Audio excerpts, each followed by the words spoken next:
Hello and welcome. My name is Alan Mendenhall, and I'm the Associate Dean at Faulkner University Thomas Goode Jones School of Law and Executive Director of the Blackstone Burke Center for Law and Liberty. I'm joined today by Professor Jeff Hammond. Professor Hammond joined the law school faculty in 2007. He received his bachelor's degree from Harding University in 1997. In 2001, he was a joint degree graduate of Emory University's Law and Religion program, which is now the Center for the Study of Law and Religion, receiving his Juris Doctorate from Emory University School of Law and a Master's of Theological Studies degree from Emory's Candler School of Theology. While at Emory, Professor Hammond served as a research assistant to John Witte. He practiced law exclusively in the area of healthcare from 2001 to 2007, and his current research interests are interdisciplinary in nature and include the intersections of law and theology, law and bioethics, religious liberty, health law, and the philosophy of law. Thanks for joining me today, Jeff. Good to be with you, Alan. Thanks for inviting me. Well, we're going to talk today about your recent article in the Journal of Law and Religion entitled Protestant Legal Theory, Apology and Objections. And this is a really interesting article for me because I learned a lot about the field of law and religion. You stated in the article that Harold Berman inaugurated the law and religion scholarly discipline in the early 1970s, so this field is relatively new. The field is relatively new. Berman is basically credited as the founder of the interdisciplinary study of law and religion. He published a book, a tiny book through Abingdon Press out of Nashville that is sort of seen as a jumping off point for the field. But he had several articles before that time. Berman was a polymath. He published well over 500 articles in his life, over 20 books, edited many books. He was just a very prolific author in many different fields, but he's probably best known for his work in legal history and in inaugurating this field of interdisciplinary field of law and religion. He's best known for his book, Law and Revolution, which is a very widely acclaimed book. Many people think that it was the very best book of legal history in the second half of the 20th century. And before he died in 2004, I believe it was, he published Law and Revolution 2, which carried the story up through the Reformation period and a little bit past that. Well, I read your essay as an update on the state of the field and as an exposition on definition, mainly stating the newest developments in the field of Protestant legal theory. That's sort of the latest in the development, if I'm understanding you correctly. This article was part or came from a symposium, kind of a one-day symposium that Berman's protege, John Witte, who is the longtime director of the Center for the Study of Law and Religion at Emory, conducted a kind of probing and exploring the idea of a Christian legal theory. And so what I wanted to do is probe in the same direction, but in a slightly different key, if you will, to ask not the question of a Christian legal theory, but a Protestant legal theory. And so I'm just beginning to walk the path of what it would mean for a Protestant legal theory to exist. And you state that there has not been a first leg of Protestant legal theory, which I take to mean that there isn't yet a systematic, comprehensive conception of law specifically oriented toward the fundamental teachings of Protestant Christianity. But you say that there has been work in what you call the second leg of Protestant legal theory. What is the second leg, and how is it different from the first? I believe the second leg would be Protestant thinking within discipline-specific areas of law. So this can be as broad as Protestants who write generally within the field of law and religion, or about religious liberty or establishment clause issues, or about criminal law or bankruptcy law or property law, anything like that. Might have particular inflections and tones and nods to Protestant theology. That's kind of what I call the second leg of legal theory, more discipline specific. So criminal law, bankruptcy law, property law, contract law, etc. The first leg would be this kind of what we might analogize to basic science. So kind of the fundamental issues of jurisprudence. What is law? Why should people obey law? Etc. Well, it's remarkable that there's been no first leg of Protestant legal theory in the 500 years since Martin Luther published his 95 Theses as a response to the excesses and abuses resulting from things like the sale of indulgences. Do you have a reason for that? Do you think there's a discernible reason for that? I don't think that it's correct that Protestants have not done work in law, because that would be way too overbroad, and that would be a misstatement, because there have been many Protestants who have done work in law, theoretical work in law. What I don't see having happened yet is someone to take up a systematic approach to law as a Protestant legal theorist. So we might make this distinction by way of comparison. The person on the Roman Catholic side who's done this very well in a contemporary setting is, of course, John Finnis. What we don't have, I don't think, is the Protestant John Finnis.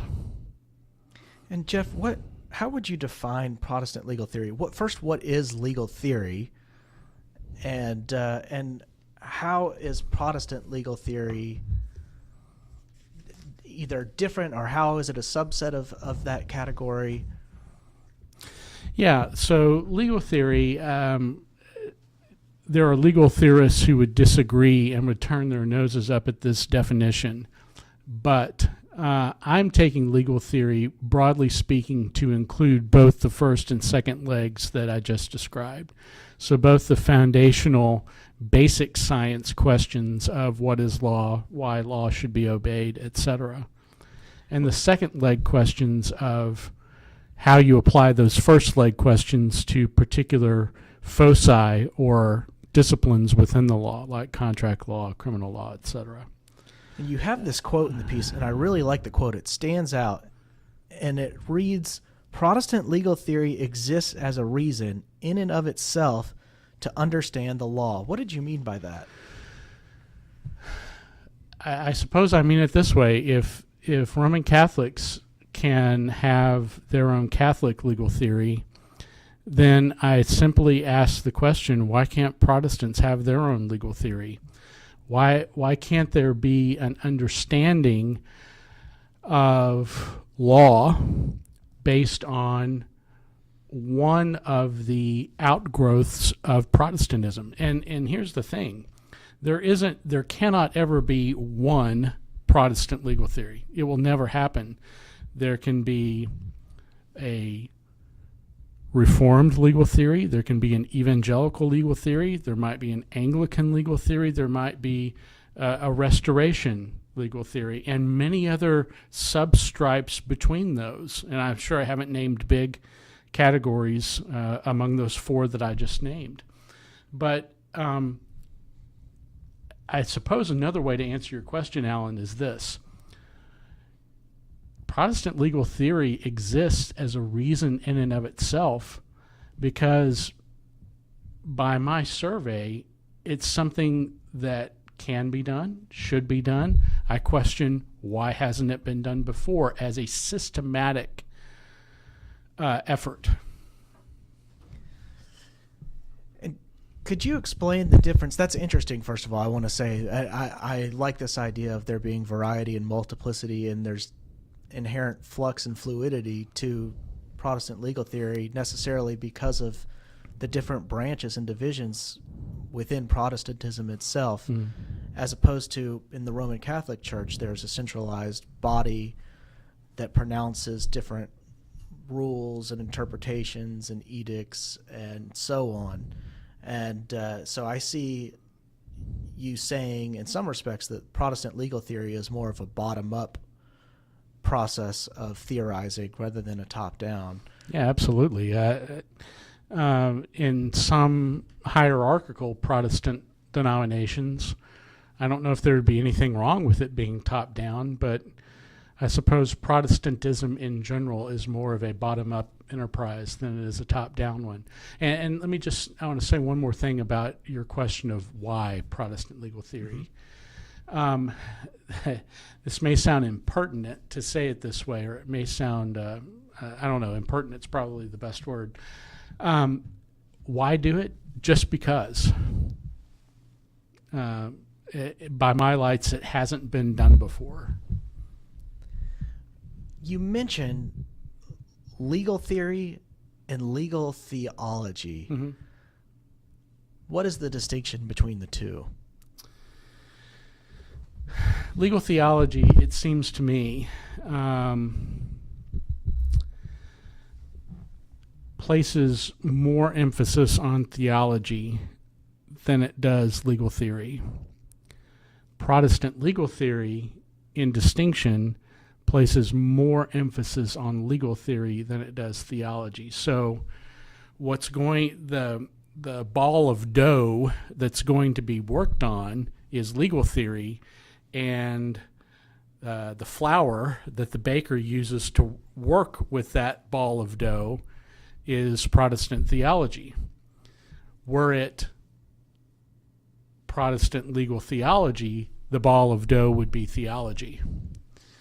Interesting. And the flavor would be the legal theory. So someone like David Van Drunen, who's talking about two kingdoms and stuff like that, would that fall into the legal theology side, or would that fall more on the legal theory side? I would be interested in hearing Dr. Van Drunen's answer to this question. I wonder if it would fall more in the legal theology. That's what I would think, as you described it. And I think that he styles himself as an ethicist. So if ethics is a branch of theology, then maybe that's our answer. Well, in your opinion, is the field of law and religion, and in particular Protestant legal theory, working against common misconceptions that were popularized and circulated by theonomists? Yeah, I appreciate you asking me that question, and that's one thing that I want to be quick to distance myself from. I am not, emphatically not, a theonomist. I do not believe that Deuteronomy and Leviticus should be enacted as our civil code, either here in this state or nationally. I think such a project is misbegotten, to put it kindly. I'm not that. What I am is about looking at the law that we have and aspiring to the law that we could have through the lenses of Protestant theology. And there are theorists out there that still do theonomy or that identify as Christian Reconstructionists. Do they have a place within Protestant legal theory? Do they still have a seat at the table in this budding field? No, they don't. I mean, to be very frank about it, their seat at the table is for me to distinguish myself against them and then quickly move on. Well, I want to move out of the article for just a minute and talk to something that is related, but I'm just curious to hear your thoughts on it. Rod Dreyer, the American conservative, has written a book called The Benedict Option, and he advocates a withdrawal from society. I don't want to simplify his argument too much, but it's a vision that I see that stands in contradistinction from this idea of maybe Joseph in Egypt or Daniel in Babylon. Do you have a take on that, or a take on the role of Christians in what has become essentially a secular society? I have Dreiers' book in my, I've got 4 stacks of books by my love seat at home, and of books to be read, and Dreiers' book is in my second stack. So hopefully I'll get to him like late in October of this year. Looking forward to reading his book. To the question of whether Christians should be engaged, remain engaged, or withdraw from culture, I like the way that the New Testament puts this, that we are to be in the world but not of the world. And I suppose with what I know of Dreiers' book, which is very little, to be frank, that's how I would answer. We don't really have much choice to be in the world. And so to mix my New Testament metaphors, if we're going to be in the world, we have to be about the business of letting our light shine among men. So that the rest of that is what Jesus said, so that they may see your good works and glorify your Father in heaven. So if the small acre of ground that the Lord has called me to cultivate, to further mix my metaphors, causes others, either within the academy or outside the academy, to see my good works and glorify our Father in heaven, it'll be worth it. I don't know how withdrawing lets my light shine. Well, and I've heard similar objections too, and I was in a little discussion group recently, and somebody said, well, this vision seems opposed to the Pauline vision of going out and evangelizing and being all things to all people and spreading the word and spreading the gospel. And I thought that was an interesting point. And another person in that group said, well, this analogy of being Joseph in Egypt or Daniel in Babylon presupposes that the United States of America is a rough equivalent of Egypt and Babylon. And this particular person was concerned that Egypt and Babylon were all about building up cultures and establishing cultures and literatures and philosophies, whereas he saw the United States of America trending towards destruction and tearing things down and attacking traditions that had been inherited throughout Western civilization and that had been passed down through generations. And I thought that was an interesting point, and I thought the point about Paul was an interesting point, and I'm happy to add your 2 cents to that calculation that's going on in my own head. The last section of your paper addresses one potential objection to Protestant legal theory, namely that legal theory is only philosophical in nature. In other words, I take it that there's a narrow view of legal theory that does not admit of competing views and approaches because it reduces all inquiry to the pursuit of truth through the faculty of reason. Can you talk about this? Yeah, what I'm doing, I think, in that part of the paper is attempting to open the door for theology's seat at the table. There are many ways of looking at legal concepts.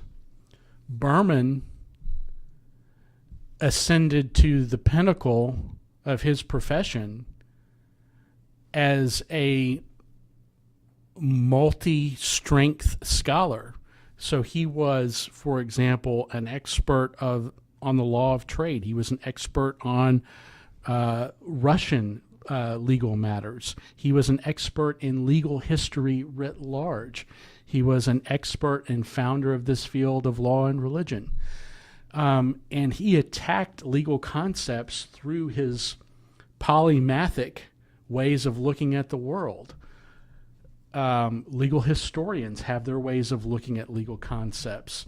General legal theorists, a contract theorist, a property theorist, a criminal law theorist has their way of looking at concepts. A philosopher of law has his or her way of looking at concepts. What I'm saying is, I'd like to pull up a seat at the table for those who are theologically minded to look at legal concepts. That's all I'm saying. Yeah, I think that's an interesting point. So philosophy, after all, does not spring up in a vacuum. We've had many different philosophies, many different philosophers down through the centuries, some of them at odds, many of them at violent odds, and their teachings are historically embedded. In other words, they're always having a conversation with some prior philosopher or some contemporary philosopher or some prior contemporary school of thought. And this is a long-standing process of trial and error, of negotiation, of accommodation, and I see it essentially as a method, as a body of work that's never completely finished or total. And you suggest something like that for the enterprise of Protestant legal theory towards the end of your essay. I love your word method. That is a great word. Well, it was your word. I think you used it in the essay. Well, and I want to give credit to our colleague Michael DeBoer, who has who's a fellow traveler with me in our scholarly pursuits, and he's used that word to describe Protestant legal theory or the interdisciplinary study of law and religion many times as a method, and I love that. It's a method just like philosophy of law is a method, just like legal history is a method. And so the ultimate aim of Protestant legal theory, what is it? To create a Protestant legal theory. And I realize that in saying that, and hopefully in doing that as the years go on, that my attempt will be judged by my peers in the academy. It will be judged by the public. It will be judged by my wife, my family, and friends. And ultimately, it will be judged by God. And I'm okay with that. And I'm okay with that for this reason. Because I think as Protestants, especially those who are tilt towards the evangelical and reformed contours of Protestant theology, we have this high notion of calling on our life. So to the extent that this is a calling in my life, I will be okay with the various judgments I will receive to the extent that I believe that I'm fulfilling God's calling in my life. Well, ladies and gentlemen, we've been talking to Professor Jeffrey Hammond. He's an associate professor of law at Faulkner University Thomas Goode Jones School of Law, and we've been talking about his essay, Protestant Legal Theory, Apology and Objections, which was just published in the latest issue of the Journal of Law and Religion. Jeff, thanks so much for being with me today and having this conversation. It was very interesting hearing your statements of the developments in the field and hearing your views on Protestant legal theory, and I've really enjoyed this. Thank you for inviting me, Alan, and I hope we can do it again soon. I think we will. Thanks, Jeff, and we look forward to having more conversations in the future.